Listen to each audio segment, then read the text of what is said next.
And in Pakistan, the need among millions of flood victims is great, but the pace of aid delivery is slow and giving rise to resentment. The scale of the disaster is so big that a month after the deluge, many people are complaining of going without food or water for days. Pakistani politician and cricket great Imran Khan has been travelling around the country to see the devastation for himself. He's now set up a fund to help the victims and to talk about the floods and the cricket betting scandal that's embroiling the sport. I was joined from Islamabad by Imran Khan just a short time ago. Imran Khan, thanks for joining us. Pleasure. Now, you've been travelling widely through some of the worst affected flood areas in Pakistan. Just give us your assessment, first of all, of the scale and the impact of this disaster. Well, it's demoralizing. When you first see the extent of damage, it demoralizes you because you think, where do I start? And that's exactly what happened to me. When I first went to the areas and saw the damage, I thought, what can we do? What can anyone do?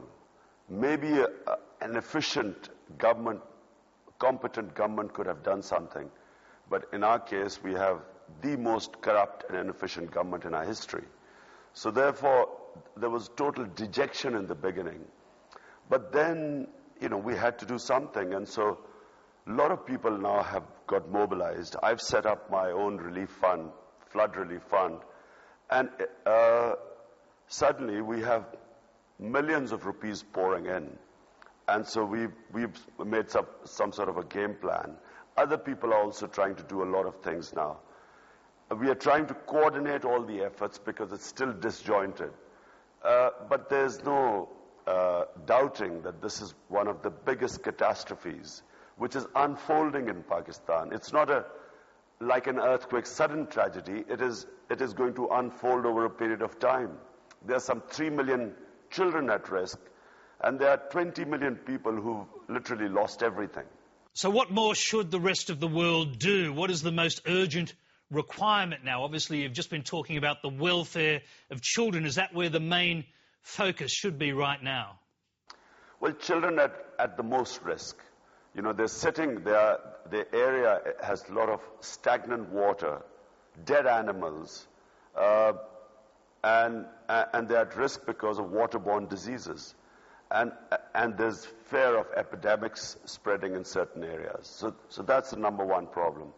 Second is to try and get food across to people. There's still people who do not have enough food to eat because there are bridges that have been taken away by the floods and they're cut off.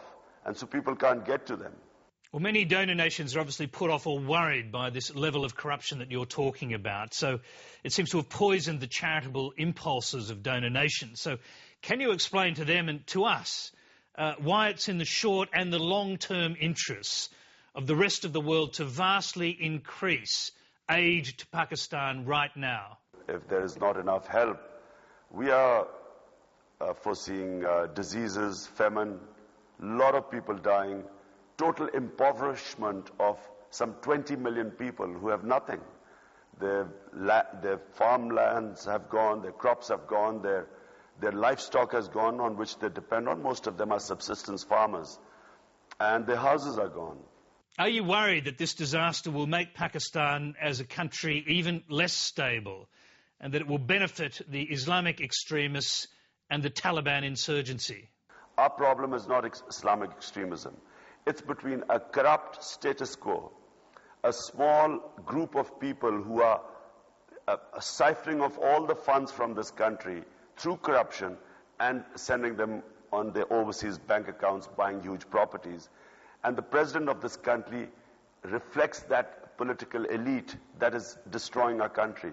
Imran, by comparison to the horrors of the floods, the Pakistani cricket scandal scarcely compares, but I have to ask you about it anyway. So how seriously damaged is your national team after this latest illegal betting scam? If these allegations are proved to be true, then it is going to seriously damage Pakistan cricket. It'll damage it in two ways. Number one, we will suddenly have 3 of our top players going out of the team. 2 of them match winners. The 2 fast bowlers or the opening bowlers have always brought Pakistan into winning positions. So they are probably the best or one of the best opening pairs in world cricket, fast bowlers. And Mohammad Amir, in my view, is the best young cricketing talent in world cricket today. Now suddenly to have these main players getting out of cricket, and who knows, there could be others, that would mean that the team would suddenly become a very poor team. Secondly, amongst the crowds, the spectators, the cricketing-loving public, whenever the Pakistan team loses, there will always be a doubt whether was the match fixed or was it a genuine loss. And this is going to be very damaging for us. Shane Warne has said that all players and officials involved in any of these scams, if they're proven guilty, should be banned for life. You obviously don't agree with that. Well, anyone involved in match fixing, which means they've deliberately thrown a match for money, should be banned for life. Anyone who's involved in spot fixing, which is basically not going to, as I said, affect the outcome of the match, they need to be fined so heavily that in future the message goes, crime does not pay. But at the same time, it is unfair to ban them for life.